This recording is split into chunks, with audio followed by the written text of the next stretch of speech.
Dungeons & Dragons 5th edition development cycle is now super dead, and today I wanted to go over all of the books that are not adventure modules. So this is going to be all the player DM supplements, the bestiaries, the settings, all that fun jazz. And I wanted to rate them up in order to see if they improved or decreased over time, and hopefully this will portend the future of the development cycle of the next D&D. So here it is, all of the books that are not adventure modules. I did a previous video, so check that out if you want to check out all my rankings on the adventure modules. But today we're looking at the non-adventure modules. So let's get down to it. Kicking things off, we have the Player's Handbook 2014. So this is what started 5th edition, and this is what captured so many people. And let me tell you, it's a pretty solid book. It has the classic classes, the classic races, and a whole bunch of things. But most important of all is this is what you need to play the game. You don't need the monster manual because, fun fact, there is a whole bunch of monsters in the Player's Handbook. You don't need the DMG because the DMG is just suggestions and guidelines and things like that. But the Player's Handbook is what you need to play the game, and it's pretty solid, honestly. I think it's really good, and if you want to just sit there, play the classic 5th edition, then that's all you need. Easy S tier for me. Next up, the Monster Manual. So, man, this Monster Manual, it has a lot of monsters in it, and it's got some neat information on some of the monsters. It's like some of the monsters get big old paragraphs and paragraphs of fun flavor and text and stuff. But quite frankly, I don't think the Monster Manual holds up to any of the other Monster Manuals. And I don't think that the classic Monster Manual here is all that impressive, save for the fact that it introduces the classic monsters. When you look through all the other ones, it doesn't have the air quote classic ones until we get much later down the line, but we'll get to that later.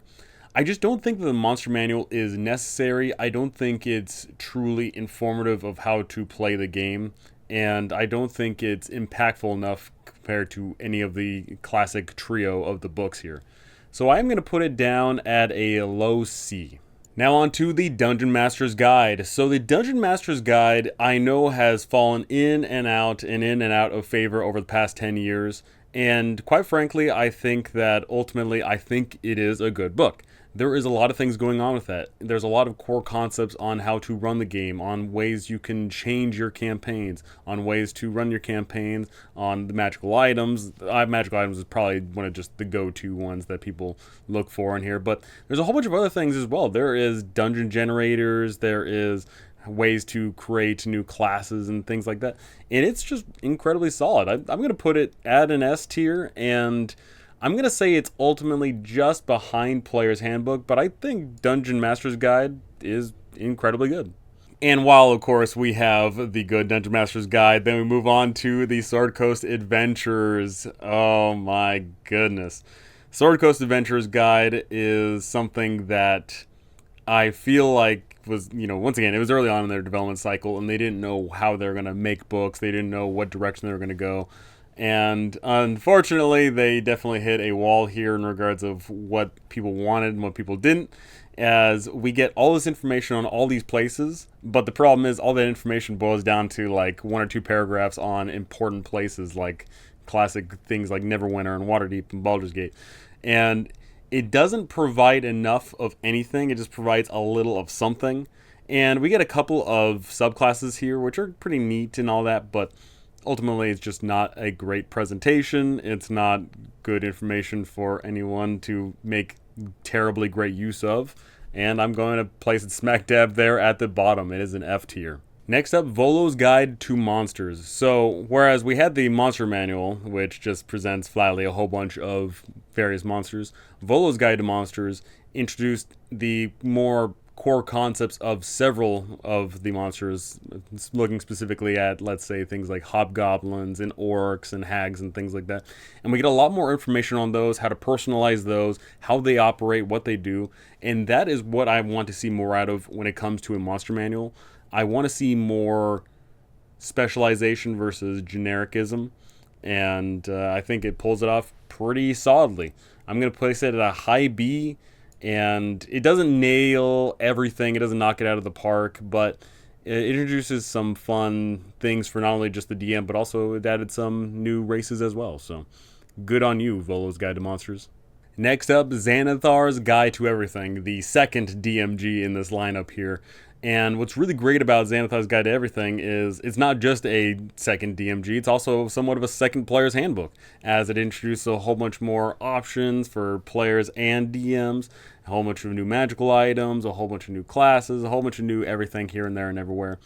And once again, what I really like about this book is when you compare the catch-alls of other books, a lot of times they definitely lean toward more players because, spoiler alert, there's way more players than there are DMs, right?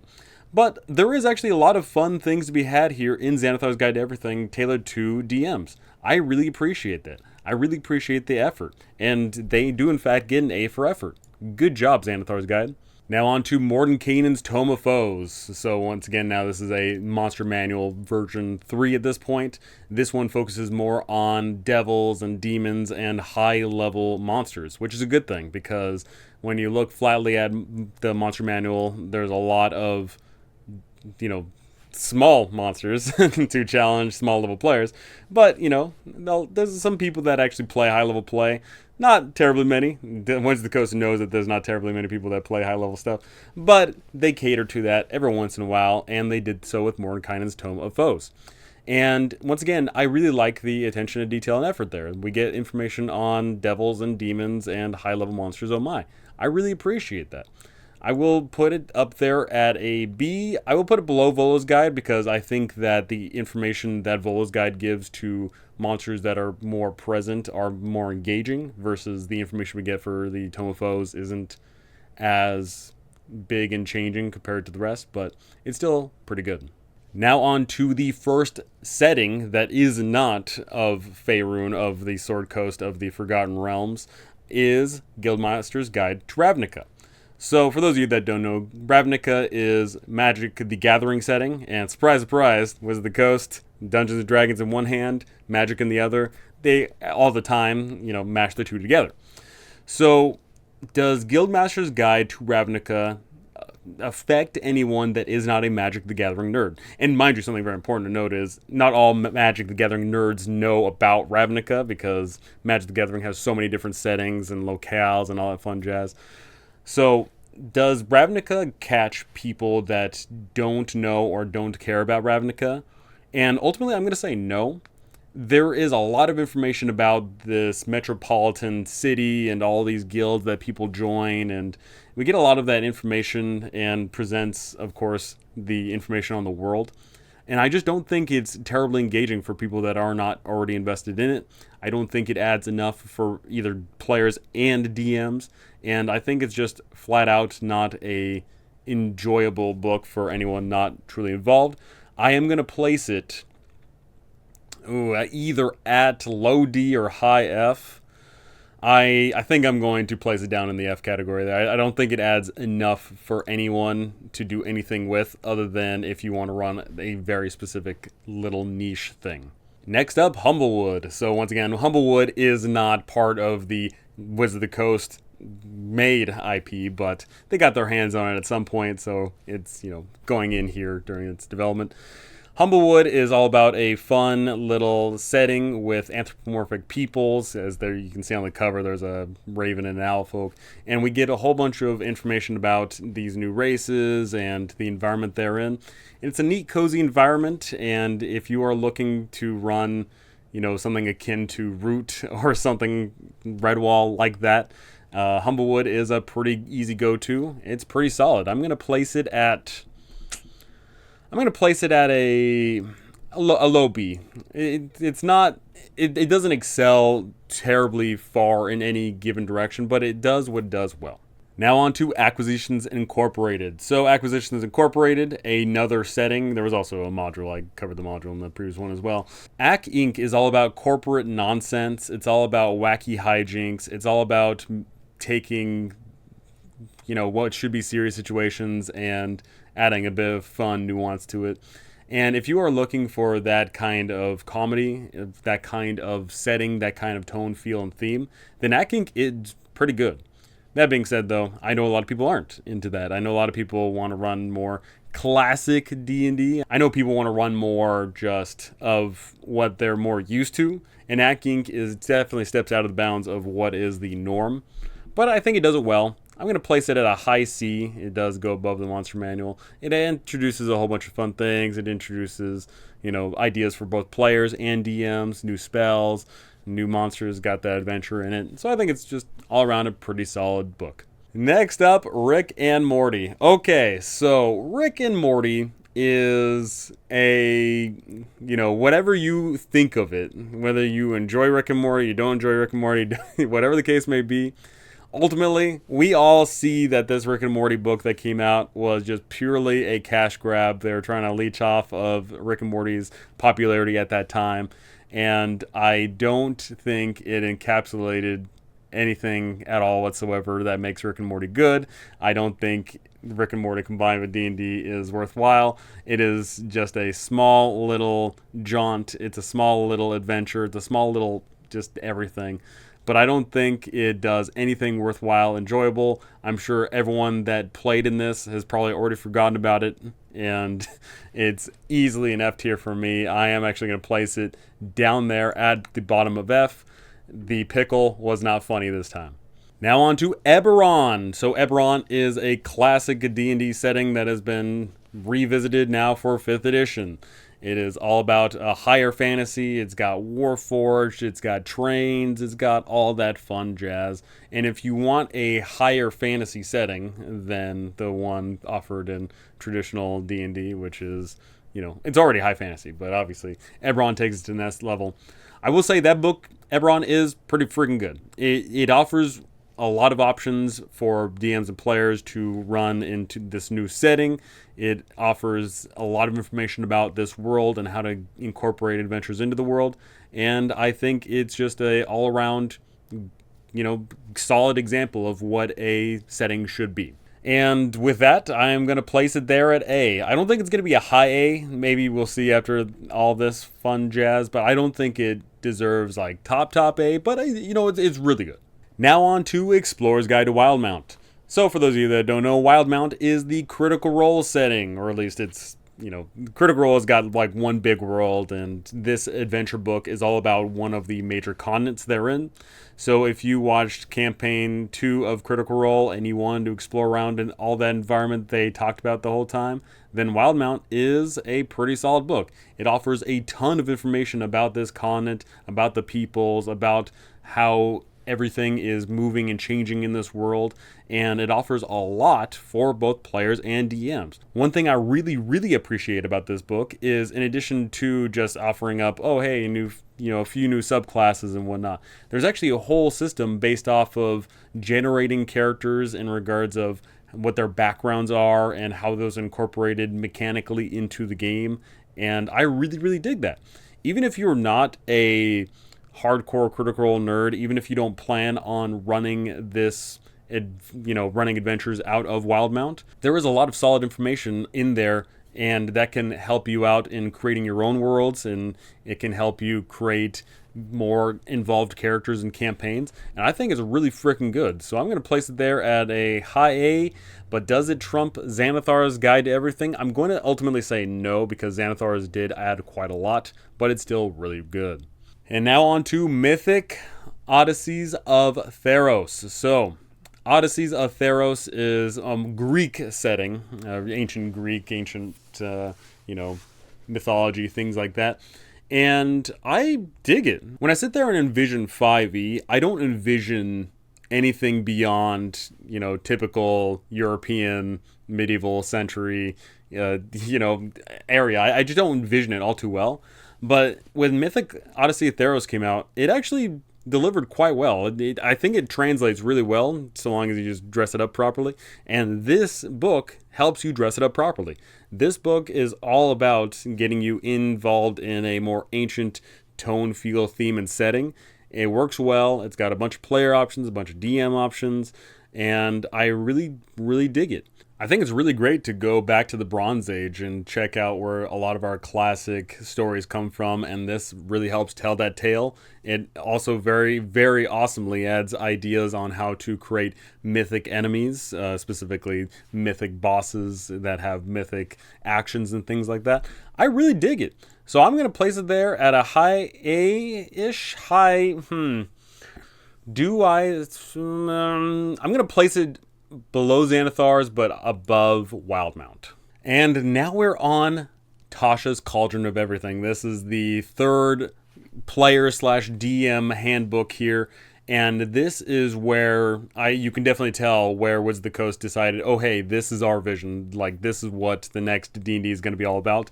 Because, spoiler alert, when it comes to 2024 D&D, whatever edition you want to call it, 5.5, One D&D, next D&D, whatever, a lot of the information in that book derives from Tasha's Cauldron and Everything. This is all about more player customization. This is all about more player control over their characters.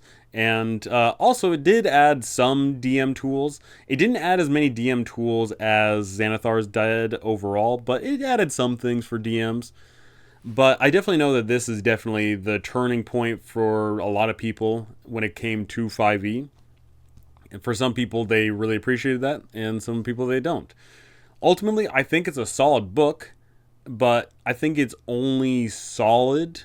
I think that, beyond the whole, stepping on people's toes in regards of player control and player choice and, whatever the case may be, I think ultimately it delved a lot more into showing off that the game is player focused instead of DM focused. It just didn't introduce enough DM tools, and DMs need a lot of tools to deal with all the player tools that are being given. So ultimately, I'm going to place it at a high C. It adds quite a lot. I think it's solid, but I think that ultimately DMs need some love. And here we are with Van Richten's Guide to Ravenloft. So let me tell you what, if the previous book didn't give DMs all that much love, this book delivered. Ravenloft provides a lot of DM tools. There is some players' tools in there. There's some new little backgrounds and some fun little new things for players, but ultimately a lot of Ravenloft is for DMs. I really dig it. It introduces how to create little domains of dread. It incorporates new monsters, new ideas, new themes, new ideas on how to run the game. And ultimately, I think Ravenloft is just a fantastic, solid, singular book. In fact, I think it is so solid, so great in its presentation and its form and all that fun jazz. It is, oh man, I'm debating. Does it belong in the S tier, or is it just the highest A? I'll tell you what, if I place it in A, it's there's no doubt it's going to be the highest A in my mind. I'm going to place it at a high A. I think it is just shy of being S tier because it probably delved a little bit too much on pre-established things and could have done a little bit more effort into telling players how to, or DMs, I guess, how to create their own environs. I wish it delved into that just a little bit more. But other than that, it is an incredibly great book. Now on to the next monster manual thing, Fizban's Treasury of Dragons. What's interesting here is they definitely saw, oh hey, monster manuals, but we're going to give players some tools here and there. So they introduced some player mechanics here in regards of, draconic spells, and I believe they updated Dragonborn to get better breath attacks and all that. But ultimately, that's not what you get this book for. The reason why you get this book is because you, as a DM, want information on dragons. And let me tell you, this book delivers. There is a bejesus ton of information on dragons in this book. There is a ton of information not only about the dragons themselves, but also their layers and how they operate and all that fun jazz. Also, very importantly, is there's a whole bunch of variety therein. There's a whole bunch of rollable tables for, oh, hey, this dragon has a curse on its hoard. Oh, hey, this dragon operates in this kind of environment. And they really, really help out. Now, I think the problem is when you look at the monster manual number 1, it has all of the monsters and only little information on all of them. Then you get things like Volos Guide to Monsters and Mordecai's Tome of Foes, and they don't have nearly as many monsters, but the monsters that they do have a solid amount of information on them. But then ultimately with Fizban's Treasury of Dragons, we have all the information on dragons, but then nothing else. And I think that, unfortunately, there's just a bit too much going on in regards of just information on dragons. And I think dragons should be special in Dungeons & Dragons. I don't think you should be encountering dragons every other day. And so I don't know how often you will be able to use this information. You know, dragons should be special, dragons should be unique, and unfortunately we get all this information just on this one enemy type, and I feel like it's just a bit too much information. So ultimately, I'm going to place it at a C, because I think it's just too much too much singular information on a single type of foe here. I'm going to place it at a mid C. That being the case, though, if you really, really like dragons, then absolutely get this. But if you are not absolutely chomping at the bit for all information on dragons, then you don't really need it. Put on your thinking caps, because it's Stricks Haven time. Okay, Stricks Haven. So this book is all about going to magic school. Once again, this is a Magic the Gathering setting. And, you know, if you don't care about Magic the Gathering, or you don't care about Strix Haven in particular, does this really grab you? Unfortunately, I don't think so. I think it's, you know, a cute attempt, but I don't think it really captures magical school. I don't know if Wizards of the Coast will ever try and create the totally not Harry Potter adventure or locale, because this looks like it was some sort of an attempt to capture the magic school theme and setting, but it really ultimately doesn't do anything in that regard. We get a cute little adventure attached with it, but ultimately I think it's just a D. It's not the worst thing ever, but ultimately I just don't think that it sets out and delivers anything of worthwhile note or value. And I know on the controversial side, specifically, they introduced a silvery barb spell, which many a DM has banned. Next up, Tal'Dorei. So Tal'Dorei, once again, is a Critical Role themed adventure locale. This is based off of the first campaign that they ran. And let me tell you what, if you like Critical Role Campaign 1 and you want to explore in that location, then pick up this book, because it's got all the information therein. This book is incredibly similar in its construct to Wildmount, except for the following. I think that ultimately Wildmount just had a bit more cool stuff in regards of player options. Tal'Dorei doesn't. But once again, if you want a book that helps you shape up how you should write your whole worlds, if you're into that fun jazz, then this is another solid one to look at. So with that being the case, I think Tal'Dorei is pretty solid, but it does fall short compared to its sister Wildmount there. So I'm going to place it at a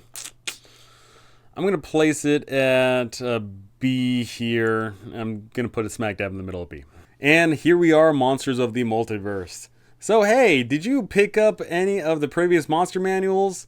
Well, if you did, don't check this one out. But if you haven't, then check this one out, because Monsters of the Multiverse is basically a conglomeration of several of the monster manuals and provides you a whole bunch of options therein. And, you know, I definitely think that this was just a, you know, grab of, oh, hey, if you don't have the monster manual and the Volos guide and Kane's Tomb of Foes and da-da-da, this and that, then you grab Monsters of the Multiverse. It's just another monster manual, but, you know, I don't think it's all that terribly interesting. I do think it's... I'll tell you what, it's literally going to be either just barely better or just barely worse than the monster manual. I'm going to ultimately say it's just barely above the monster manual, but not by much. It really just incorporates monsters that we've already seen before. And so if you're into that, then, you know, get it.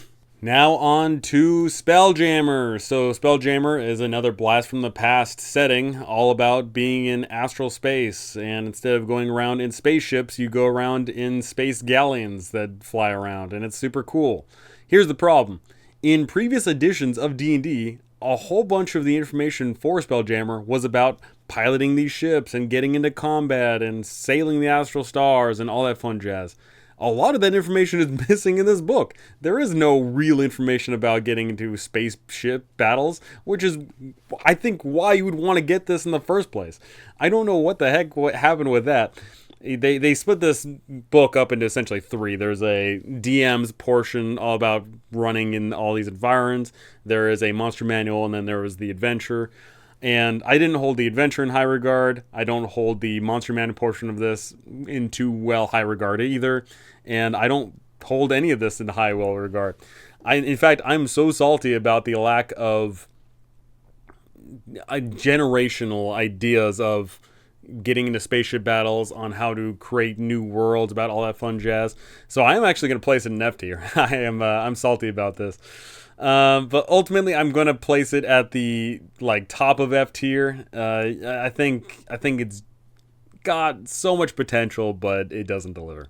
Now on to Glory of the Giants. So once again, looking at the other monster manuals, like Monster Manual 1 and Monsters of the Multiverse, have all the monsters. And then, of course, you got Treasury of Dragons, which has only one of the monsters. Glory of the Giants is in that same boat. It focuses heavily on one subset type of monster. And if you are really looking for that, then this is excellent. But once again, if you are not looking for that, then this is worthless. And unfortunately, I think that Glory of the Giants falls in that camp. Same thing with Treasury of the Dragons. It's got some player options here and there. I think it's got one subclass for the Barbarian or something like that. But other than that, it's just purely a monster manual with some new magical items as well. And I think it introduced some new feats, much like Treasury of Dragons did. So on the player front, who really cares? It's all about the monster manual when you get this thing. And ultimately, I think it just falls in that same camp of, I don't think you should be going up against giants nonstop all the time, and thus it's going to be boring. And I think giants are natively just more boring than dragons, so I'm going to place it there at below Treasury of Dragons. I think that all the information there is good. You get a lot of information about giants, all those rollable tables, keeping it fresh and unique, but you can have too much of a singular thing, for sure. Now on to Planescape. So Planescape is all about this epic setting, and specifically it focuses on the City of Doors sigil. And I really like this setting. I think it's very awesome. I think a lot of people, in fact, got their incorporation into D&D thanks to the Planescape video game that came out so many years ago. And I think Planescape is an awesome place. I think it's a fun location. I think there's a lot of great adventure to be had there. But ultimately, does this book deliver what it was once, fleshed out in many books over the course of many editions of D&D? Does it incorporate well into 5th edition? I don't really think it brings to life the majesty of this locale. I don't think it delivered enough to make the environment therein great. And also, as a reminder, Planescape doubled up as not only the adventure setting, but also an adventure attached with it. And so a lot of the information had to be split therein. And so ultimately, I'm going to place it there at C tier. I think it is going to go... I'm going to place it behind Tashas Cauldron of Everything, but above Acquisitions Incorporated. I think Planescape's a great place. I just think that they should have incorporated a lot more information, a lot more ideas on how to run adventures therein. And also, very importantly, is just bring forth life to an incredibly lively city. And now, for the final book here, we've got the Book of Many Things. I'm trying to recall in my head. I haven't seen anyone really talking about this book for a number of reasons, I suppose, because it's late in D&D's development cycle, because it's fresh and not many people have had the chance to read up on this thing. And I will say, ultimately, this book has a strange problem in that a lot of the concept of this book is dealing with a deck of cards, whether that be you're using the actual deck of many things, or it tells you how to use actual deck of cards, Taroka decks, all that fun jazz. And a lot of the concepts found here in this book are all about using decks of cards to influence your campaigns. And let me tell you, I really dig that. I really like the changing of hands, the fates, I like that whole concept, right? But ultimately, I know that there's a lot of people that don't. I know a lot of people sit there and want to roll their clickety-clack dice and don't want to draw from a deck of cards. And I think that may be a problem for this book, is that it's all about dealing with a deck of cards when we show up to play a dice rolling game. I'll tell you what, I really, really like this book. I really do. I see a lot of its fun potential. I see a lot of great ways on how to incorporate this into my games, whether that be, using a deck of cards for generating dungeons, for generating monster encounters, for dealing with the fate of characters and all that. I really, really dig it for that. But I think a lot of people don't. So ultimately, I am going to place it there at a B. I'm going to place it just... I'll tell you what, I really like this book, and if you haven't checked it out, then feel free to check it out. I'm going to place it at a high B there, because I think that decks of cards incorporated into our fantasy games is a fantastic way to go, allowing for chance and a more, fluid way than just simply rolling a dice. So here it is, the tier list of all of the books that are not adventure modules. Or, some of these actually have adventure modules in them, but you get the gist, right?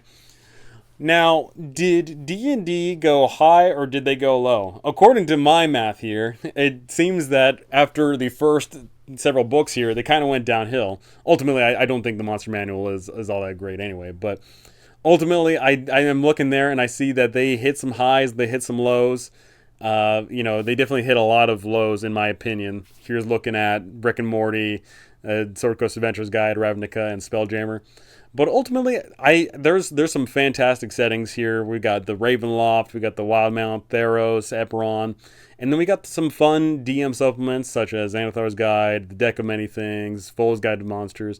We got some fun, interesting things to shape up our games for not only our players but for ourselves. And I think that's the important part, is when it comes to a lot of these books, I feel like, when looking at adventure modules per se, a lot of adventure modules are, you read it, you know exactly how your players are going to interact with it. But when it comes to DM and player supplements, I think there needs to be more to it, right? There needs to be more than just, I read this monster, I know exactly how my players are going to beat it. And and that also goes with like these settings. How do our players interact with these settings? How do they interact with these environments? And I really, really like a lot of these things. It's just sometimes I think that they focus a little bit too much on one thing. Here's looking at Treasury of Dragons, looking at Glory of the Giants. I think that sometimes they just dial in way too much, and sometimes they spread too thin. They need to find that perfect middle balance there of tackling a few things, doing them well versus trying to do too much or doing, too little. So this is my ranking on all of the 5e books. What are your thoughts? What did I get right? What did I get wrong? I genuinely want to hear it because I've been getting a lot of great feedback on the adventure module things and seeing how people interact with them and see what they like, what they don't like. So I'm genuinely curious to see what you guys like and don't like out of all of these books. Go ahead and tell me those things because I would love to hear it. But that's going to do it for me. Thank you so much for watching. Thank you for listening. Thank you for liking, commenting, subscribing, doing all that fun jazz. But that's it for me, and I shall see you next time. Hoo-wee, man, looking at some of these books here, I just wonder if Wizards of the Coast is actually going to reflect on all these books and all these adventures as well, and actually sit there and actually have a plan going forward. Because I think it's very obvious, and they have stated this before, that they didn't have a plan when it came to writing out all the adventure modules and it came out to making all these books. They're so inconsistent, and sometimes they hit gold and sometimes they strike dirt. So I'm really curious to see how they're going to advance going forward.